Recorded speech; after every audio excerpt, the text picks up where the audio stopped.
మన్నవ భాస్కర నాయుడు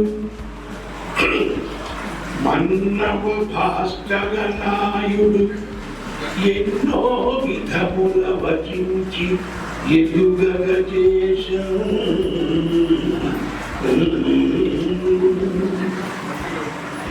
సంధి చేసద వారిని మిన్నై నా హృదయమందు మెలగును సతము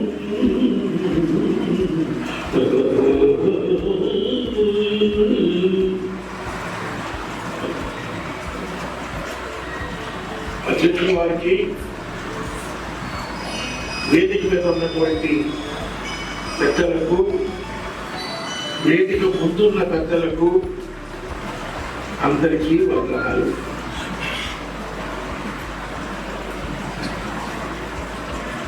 భాస్కర్ నాయుడు సార్కు, భాస్కర్ నాయుడు గారికి నాకు ఉన్నటువంటి అనుబంధం అది వర్ణనాతీతం. మేమిద్దరం ఒకే వ్యక్తిలాగా కలుసుకున్నాం. వారు నాకు ఎన్నో విషయాలు చెప్పారు, ఎన్నో నేర్చుకున్నారు వారి నుంచి. నేను వారి కుటుంబంతో కూడా నాకు చాలా అనుభూతి ఉంది. ఆ కుటుంబం వారందరూ కూడా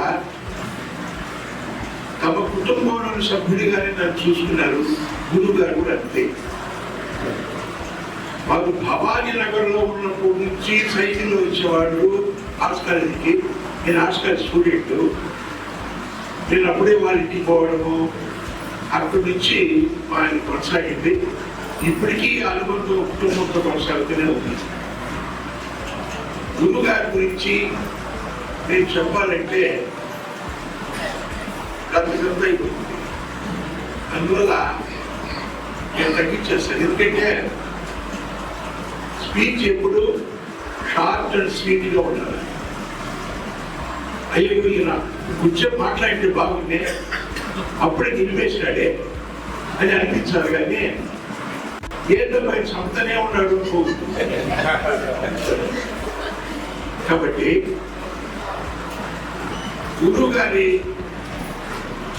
ఆయన చెప్పిన విషయాలు, ఆయన నుంచి నేను గ్రహించిన విషయాలు చాలా ఉన్నాయి.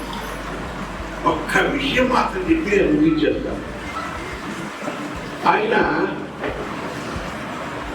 వాళ్ళ గ్రామంలోనే ఎలిమెంటరీ స్కూల్ టీచర్గా పనిచేస్తుంది ఫస్ట్లో. అప్పుడు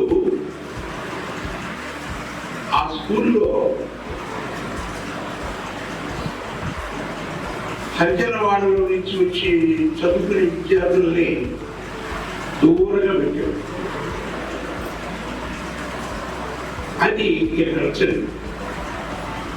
వాళ్ళందరూ తీసుకొచ్చి పక్కన కూర్చోడానికి అది ఊరోళ్ళకి ఎవ్వరికీ నచ్చదు. వెళ్ళడం చేశారు. ఆయన పట్టించుకోలేదు. ఆ తర్వాత మామూలైంది.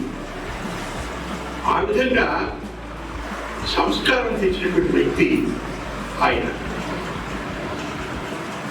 అది ఆయన నాకు స్వయంగా చెప్పినారు. దాన్ని నేను కొత్త నీరు అనే పేరుతో కథ కూడా రాసేసినాను. అది గంగాధరము కిట్టాన ఇద్దరు చూశారు కదా. తర్వాత ఆయన రాసిన థీసిస్ నాకు చదివి వినిపించారు. చూడు దీని వీలు అనేవాడు. నేనేం రాసిన ఆయన చదివి ఆయనకి ఇచ్చేసేవాడిని.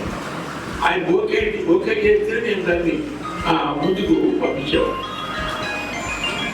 తర్వాత ఈ శ్వేత సూర్యోదయం కానీ, రామాయణం కానీ, ముత్యాచారాలు కానీ అన్ని పబ్లిష్ కాకముందే నాకు ఇప్పించాను. నేను విన్నాను.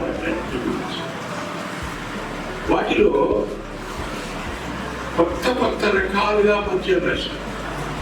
ఇందాక మన మిత్రుడు గాలి కొనసేపు గారు చెప్పారు, 3 లైన్ల పద్యం, 2 లైన్ల పద్యం, 5 లైన్ల పద్యం. నాకు చాలా అద్భుతంగా ఉండేది. తర్వాత నాకు కవిత్వం అంటే ఏం తెలియదు. కవిత్వం అంటే ఎట్లుంటుంది అంటే పద్యం ఉంటే కవిత్వం అనుకునేవాడు నేను. అయితే అది కాదు అని చెప్పి నా కవిత్వం గురించి బాగా చెప్పిన వారు గురువు గారు. కాబట్టి వాళ్ళు అందరి మనసుల్లో అన్ని కాలాల్లో ఉంటారే దృఢ విశ్వాసంతో 90వ జయంతిని ఇంకా కొంత విశిష్టంగా గడపాలనేటువంటి కోరికను ముందుస్తూ అవకాశం ఇచ్చిన అందరికీ ధన్యవాదాలు తెలియజేస్తూ